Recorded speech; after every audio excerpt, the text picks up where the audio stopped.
નમસ્કાર મિત્રો, અમારા વિડીયોમાં આપ સૌનું હાર્દિક સ્વાગત છે. મિત્રો, આજે આપણે વાત કરવાના છીએ અમદાવાદના શાંત વિસ્તારમાં રહેતું પટેલ પરિવાર. બહારથી જોતા ખૂબ સુખી લાગતું હતું. પરિવારમાં સાસુ કમલાબેન, સસરા મનહરભાઈ, તેમનો એકનો એક દીકરો હાર્દિક અને વહુ નંદની રહેતા હતા. હાર્દિક અને નંદનીના લગ્નને માત્ર 2 વર્ષ થયા હતા, પરંતુ બંને વચ્ચે એવો પ્રેમ હતો કે આખું સમાજ તેમની જોડીના વખાણ કરતું. હાર્દિક દરરોજ ઓફિસ જતા પહેલા નંદનીના હાથની ચા પીધા વગર બહાર જતો નહીં.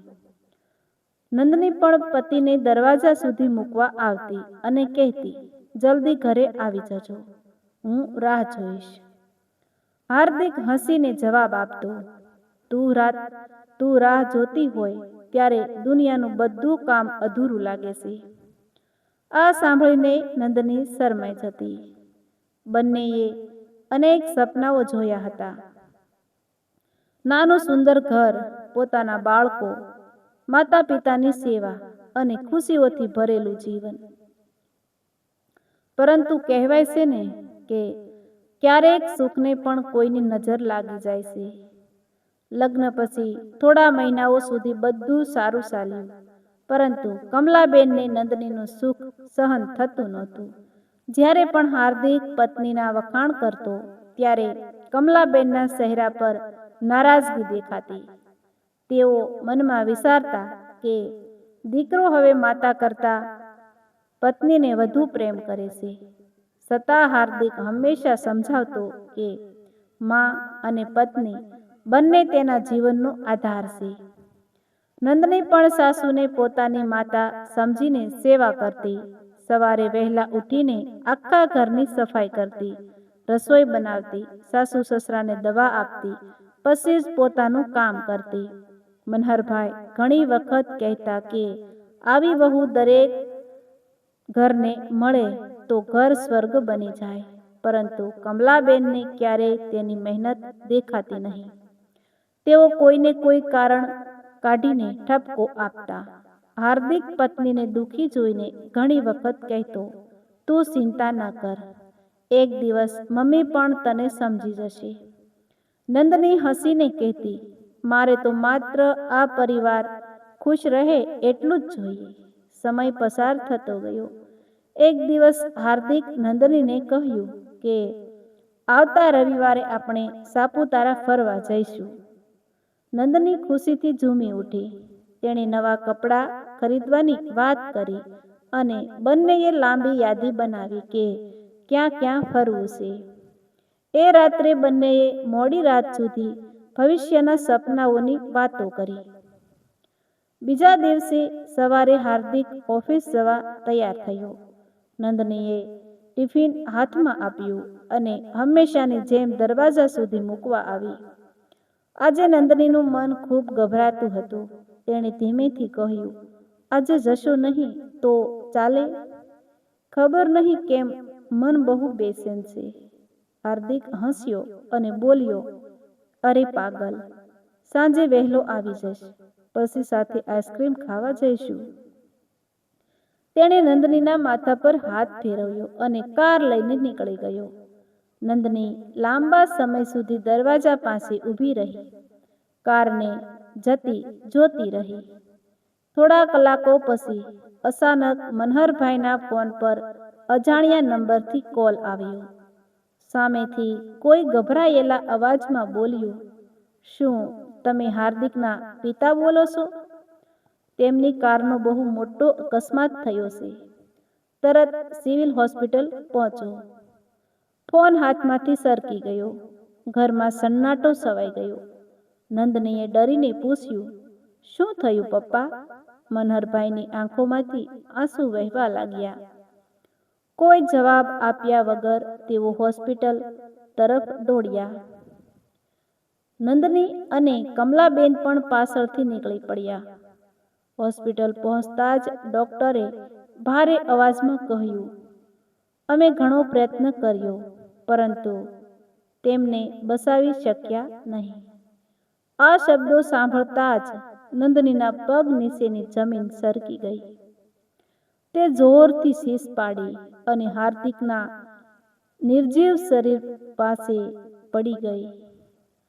આંખો ખોલો હાર્દિક, તમે તો કહ્યું હતું સાંજે પાછા આવી જશો. તમે મને એકલી કેમ મૂકી ગયા? હોસ્પિટલમાં હાજર દરેક વ્યક્તિની આંખો ભીની થઈ ગઈ, પરંતુ એક ક્ષણની નંદનીના જીવનમાં જે દુઃખની શરૂઆત થઈ હતી તેની કલ્પના પણ તેણે ક્યારેય કરી નહોતી. હાર્દિકના અંતિમ સંસ્કાર પછી આખું ઘર જાણે જીવતું હોવા છતાં મરી ગયું હોય એવું લાગતું હતું. જે ઘરમાં રોજ હાસ્યના અવાજો ગૂંજતા હતા ત્યાં હવે માત્ર રડવાનો અવાજ સંભળાતો હતો. નંદની દિવસ રાત હાર્દિકની તસવીર સામે બેસીને આંસુ વહાવતી રહેતી. તેના હાથમાં હજુ પણ હાર્દિકે પહેરાવેલી વીંટી હતી અને તે વારંવાર તેને સ્પર્શ કરીને કહેતી, તમે વચન આપ્યું હતું કે ક્યારેય મને એકલી નહીં છોડો. મનહરભાઈ પોતાની વહુનું દુઃખ જોઈને અંદરથી તૂટી જતા હતા. પરંતુ કમલાબેનના મનમાં કંઈક બીજું જ ચાલી રહ્યું હતું. શરૂઆતના થોડા દિવસો સુધી તેઓ પણ શાંત રહ્યા, પરંતુ ધીમે ધીમે તેમનો સ્વભાવ બદલાવા લાગ્યો. એક સવારે નંદનીની રસોડામાં ચા બનાવી રહી હતી ત્યારે કમલાબેન ગુસ્સાથી બોલ્યા, આ ઘરમાં પગ મૂક્યો ત્યારથી જ અમારું સુખ છીનવાઈ ગયું. મારો દીકરો તારા કારણે ગયો. તું જ પનોતી છે. નંદનીના હાથમાંથી કપ નીચે પડી ગયો. તે રડતા રડતા બોલી, મમ્મી, આવું ન કહો. હું તો પોતે પણ તેમને વગર જીવતી લાશ બની ગઈ છું. પરંતુ કમલાબેનનું હૃદય કઠોર બની ગયું હતું. તેઓ દરરોજ કોઈને કોઈ બહાને મહેણા મારતા. ક્યારેક કહેતા, તારા પગલાં જ અપશુકનિયાળ છે, તો ક્યારેક કહેતા, જો તારા સાથે લગ્ન ન કર્યા હોત તો મારો દીકરો આજે જીવતો હોત. નંદની બધું ચૂપચાપ સાંભળતી. તે જવાબ આપતી નહીં, કારણ કે તેને લાગતું હતું કે કદાચ સમય બધું સારું કરી દેશે. મનહરભાઈ ઘણી વખત પત્નીને સમજાવતા, કમલા, અકસ્માત માટે નંદનીને દોષ ન આપ.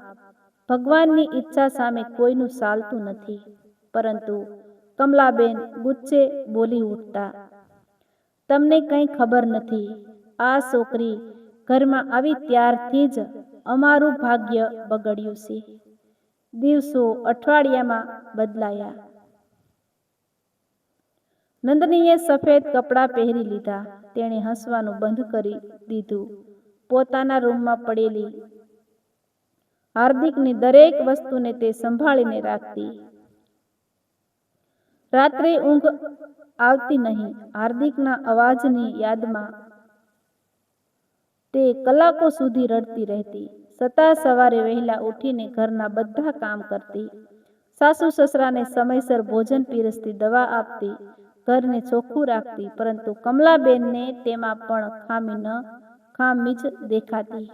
એક દિવસ પડોશની કાંતાબેન ઘરે આવ્યા. તેમણે નંદનીને રડતી જોઈ અને કમલાબેનને કહ્યું, બહેન, આ બિચારીને દીકરી સમજીને રાખો. એ પણ તો તમારો દીકરો ગુમાવી ચૂકી છે. કમલાબેન તરત જ બોલી ઉઠ્યા, મને ઉપદેશ ન આપો. મારા ઘરની વાત હું જાણું છું. કાંતાબેન નિરાશ થઈને ચાલ્યા ગયા. આખા મહોલ્લામાં હવે લોકો કમલાબેનના વર્તનની ચર્ચા કરવા લાગ્યા. મનહરભાઈને આ બધું ખૂબ દુઃખ આપતું હતું, પરંતુ તેઓ પોતાની પત્ની સામે લાચાર હતા. થોડા દિવસ પછી હાર્દિકનો જન્મદિવસ આવ્યો.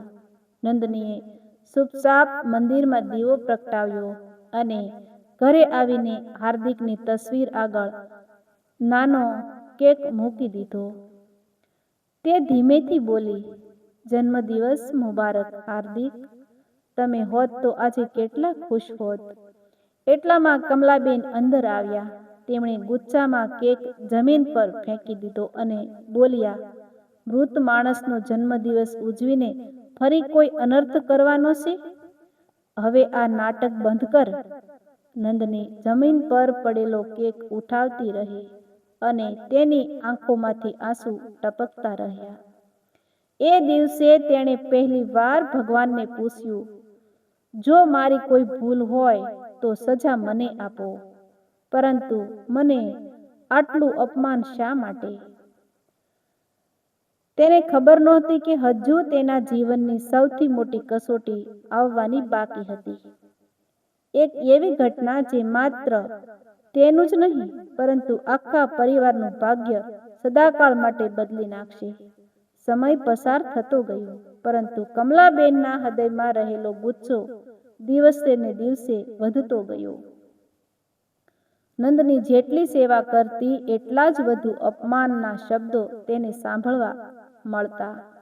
એક દિવસ સવારથી જ ઘરમાં વાતાવરણ ખૂબ તંગ હતું. કમલાબેનનો કિંમતી સોનાનો કંગન મળતો નહોતો. તેમણે આખું ઘર ઉથલપાથલ કરી નાખ્યું. અંતે તેમની નજર સીધી નંદની પર ગઈ.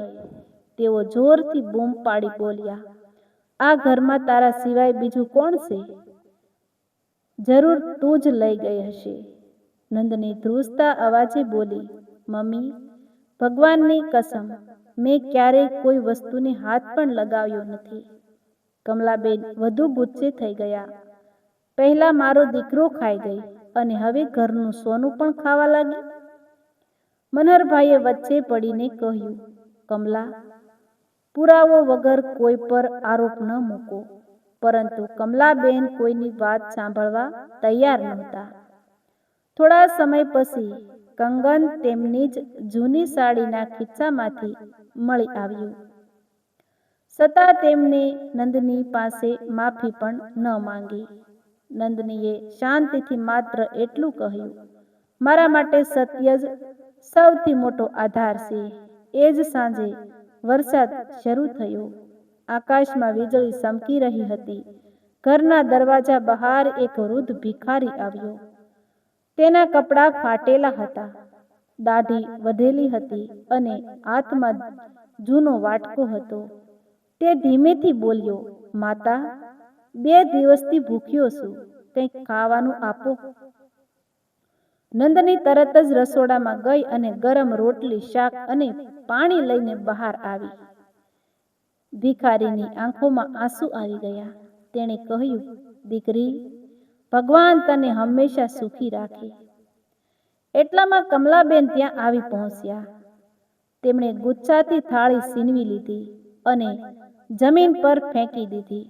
પછી ભિખારી તરફ આંગળી બતાવીને બોલ્યા, ખાવાનું જોઈએ છે ને? તો આ પનોતીને પણ સાથે લઈ જા. અમારે હવે આનો ચહેરો પણ જોવો નથી. આખો મહોલ્લો આ દ્રશ્ય જોઈ રહ્યો હતો. નંદનીના પગ કાંપવા લાગ્યા. તેણે હાથ જોડીને કહ્યું, મમ્મી, મને ક્યાં જવું? આજ તો ઘર મારું છે, હાર્દિકની યાદો અહીં છે. પરંતુ કમલાબેને તેની વાત સાંભળી નહીં. તેમણે નંદનીના થોડા કપડાં એક થેલીમાં ભરીને બહાર ફેંકી દીધા અને દરવાજો બંધ કરી દીધો. મનહરભાઈ દોડી આવ્યા. તેમણે પત્નીને રોકવાનો ઘણો પ્રયત્ન કર્યો, પરંતુ કમલાબેને કહ્યું, આજે પછી આ છોકરીનો આ ઘરમાં કોઈ સંબંધ નથી. મનહરભાઈની આંખોમાં આંસુ આવી ગયા. તેઓ નંદની પાસે આવ્યા અને ધીમેથી બોલ્યા, દીકરી, મને માફ કરી દે. હું તને રોકી શક્યો નહીં. નંદનીએ તેમના પગે લાગી અને બોલી, પપ્પા, તમે રડશો નહીં. તમે મને હંમેશા દીકરીનો પ્રેમ આપ્યો છે. ભગવાન તમને સુખી રાખે. વરસાદ વધુ જોરથી વરસી રહ્યો હતો. ભીંજાયેલી નંદની રસ્તા પર ઊભી હતી. કોઈ પોતાનું નહોતું. એ સમયે એ વૃદ્ધ ભિખારી તેની સામે આવ્યો. તેણે ખૂબ શાંત અવાજમાં કહ્યું, દીકરી, જો તને વાંધો ન હોય તો મારી સાથે ચાલ. હું તને રસ્તા પર એકલી નહીં છોડું. નંદનીએ ભગવાનનું નામ લીધું. એક વાર તેણે પાછળ ફરીને પોતાના ઘર તરફ જોયું, જ્યાં તેણે પોતાના જીવનના સૌથી સુંદર અને સૌથી દુઃખદ દિવસો વિતાવ્યા હતા. તેની આંખોમાંથી આંસુઓની ધારા વહેતી હતી. પછી તેણે ધીમેથી ભિખારી સાથે ચાલવાનું શરૂ કર્યું. મહોલ્લાના લોકો આશ્ચર્યથી આ દ્રશ્ય જોઈ રહ્યા હતા. કોઈને ખબર નહોતી કે ફાટેલા કપડામાં દેખાતો આ વૃદ્ધ ખરેખર કોણ હતો, અને નંદનીને પણ ખબર નહોતી કે તે જે વ્યક્તિ સાથે જઈ રહી છે તે સામાન્ય ભિખારી નહીં, પરંતુ એક એવા રહસ્યનો માલિક હતો જે તેના આખા જીવનને બદલવાનો હતો. નંદની વરસાદમાં ભીંજાતી ભીંજાતી વૃદ્ધ ભિખારી સાથે ચાલતી રહી. રસ્તામાં તેણે એક પણ પ્રશ્ન પૂછ્યો નહીં. તેના મનમાં માત્ર હાર્દિકની યાદો હતી. થોડું આગળ જતા ભિખારીએ એક ટેક્સી રોકી. નંદનીને આશ્ચર્ય થયું. તેણે ધીમેથી પૂછ્યું, બાપુજી, તમે તો ભિખારી છો, પછી ટેક્સીના પૈસા ક્યાંથી આવશે? વૃદ્ધ માત્ર હસ્યા અને બોલ્યા, દીકરી, ક્યારેક આંખો જે જુએ છે એ જ આખું સત્ય નથી હોતું. ટેક્સી શહેરના એક શાંત વિસ્તારમાં પહોંચી. થોડા સમય પછી એક વિશાળ બંગલા સામે ઊભી રહી.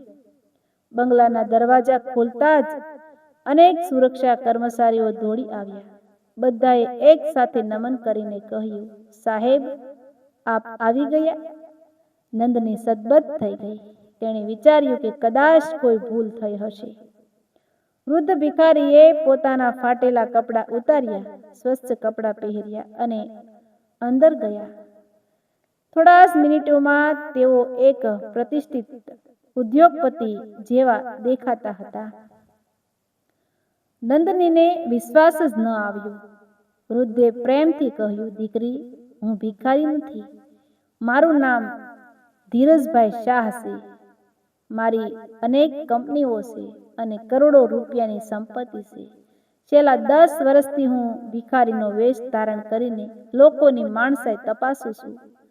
ઘણા લોકોએ મને ધક્કા માર્યા, અપમાન કર્યું, પરંતુ આજે પહેલી વાર કોઈએ પોતાના દુઃખ વચ્ચે પણ મને પ્રેમથી ભોજન આપ્યું. એ વ્યક્તિ તું હતી. નંદનીની આંખોમાંથી આંસુ વહેવા લાગ્યા. તેણે કહ્યું, મેં તો માત્ર ભૂખ્યા માણસને ભોજન આપ્યું હતું. ધીરજભાઈ હસ્યા અને બોલ્યા, એ જ તો તારી સૌથી મોટી સંપત્તિ છે. તેમણે નંદનીને પોતાની દીકરી સમજીને એ બંગલામાં રહેવા કહ્યું. શરૂઆતમાં નંદની તૈયાર નહોતી, પરંતુ ધીરજભાઈએ કહ્યું, આજે પછી તું એકલી નથી. બીજી તરફ કમલાબેન અને મનહરભાઈના જીવનમાં મુશ્કેલીઓ શરૂ થઈ ગઈ. મનહરભાઈની નોકરી છૂટી ગઈ. જે બચત હતી તે સારવાર અને દવામાં પૂરી થઈ ગઈ. થોડા જ મહિનામાં બેંકે ઘર જપ્ત કરવાની નોટિસ મોકલી. કમલાબેનને સમજાતું નહોતું કે એક પછી એક આટલી મુશ્કેલીઓ કેમ આવી રહી છે. તેઓ હવે દરરોજ ભગવાન પાસે રડતા હતા. મનહરભાઈ ધીમેથી કહેતા, કમલા, કદાચ આપણે નંદની સાથે બહુ મોટો અન્યાય કર્યો છે, પરંતુ હવે ઘણું મોડું થઈ ગયું હતું. બીજી તરફ ધીરજભાઈએ નંદનીને પોતાના તમામ ટ્રસ્ટના સામાજિક કાર્યોમાં જોડાવી. નંદની ગરીબો માટે ભોજન બનાવતી, અનાથ બાળકોને મદદ કરતી અને વૃદ્ધાશ્રમમાં સેવા આપતી. ધીરજભાઈ ગર્વથી કહેતા, મને સંપત્તિનો વારસદાર નહીં, સંસ્કારનો વારસદાર મળી ગયો. થોડા જ મહિનામાં સમગ્ર શહેર નંદનીના સેવા કાર્યોની ચર્ચા કરવા લાગ્યું, પરંતુ નંદનીએ ક્યારેય પોતાના સાસુ સસરા વિશે એક ખરાબ શબ્દ બોલ્યો નહીં. દરરોજ રાત્રે તે ભગવાનને માત્ર એટલી જ પ્રાર્થના કરતી, મારા સાસુ સસરાને સુખ આપજો. તેને ખબર નહોતી કે ખૂબ જ જલ્દી નસીબ ફરી એકવાર બધાને આમને સામને ઊભા કરવાનું હતું. સમયનું ચક્ર ખૂબ ઝડપથી ફરતું ગયું. 1 વર્ષ પહેલા જે કમલાબેન પોતાના ઘરમાં ગર્વથી રહેતા હતા, આજે તેઓ અને મનહરભાઈ ભાડાના નાનકડા રૂમમાં જીવન પસાર કરી રહ્યા હતા. ઘર બેંકે જપ્ત કરી લીધું હતું. મનહરભાઈની તબિયત પણ સતત ખરાબ રહેતી હતી. દવાઓ માટે પણ પૈસા બચતા નહોતા. કમલાબેન હવે રોજ ભગવાન સામે બેસીને રડતા. તેમને પોતાના દરેક શબ્દ યાદ આવતા જે તેમણે નંદનીને કહ્યા હતા. તેઓ ઘણીવાર મનહરભાઈને કહેતા, મેં બહુ મોટું પાપ કર્યું છે. જે દીકરીને ઘરમાંથી કાઢી મૂકી એ જ અમારા ઘરની લક્ષ્મી હતી. મનહરભાઈની આંખોમાં પણ આંસુ આવી જતા. તેઓ માત્ર એટલું જ કહેતા, હજુ પણ સમય ગયો નથી. ભગવાન પાસે માફી માંગો. પરંતુ કમલાબેન પાસે નંદનીનો કોઈ સંપર્ક નહોતો. એક દિવસ મનહરભાઈની તબિયત અચાનક ખૂબ ખરાબ થઈ ગઈ. કમલાબેન તેમને લઈને સરકારી હોસ્પિટલમાં પહોંચ્યા. લાંબી લાઈનમાં ઊભા રહીને તેઓ મદદ માટે લોકો પાસે વિનંતી કરતા રહ્યા, પરંતુ કોઈ સાંભળતું નહોતું. એટલામાં હોસ્પિટલમાં ઘણા લોકો એક યુવતીને જોઈને રસ્તો છોડવા લાગ્યા. દરેક વ્યક્તિ તેને માન આપતો હતો. કમલાબેને નજર ઊંચી કરી અને જે જોયું તે જોઈને તેમના પગ નીચેની જમીન સરકી ગઈ. સામે નંદની ઊભી હતી, સફેદ સાડીમાં રહેતી. એ જ નંદની આજે આત્મવિશ્વાસથી ભરેલી હતી, પરંતુ તેના ચહેરા પર હજુ પણ એ જ નમ્રતા હતી. કમલાબેન શરમથી માથું નીચે કરી દીધું. નંદનીએ દૂરથી જ મનહરભાઈને ઓળખી લીધા. તે દોડી આવી અને બોલી, પપ્પા, શું થયું?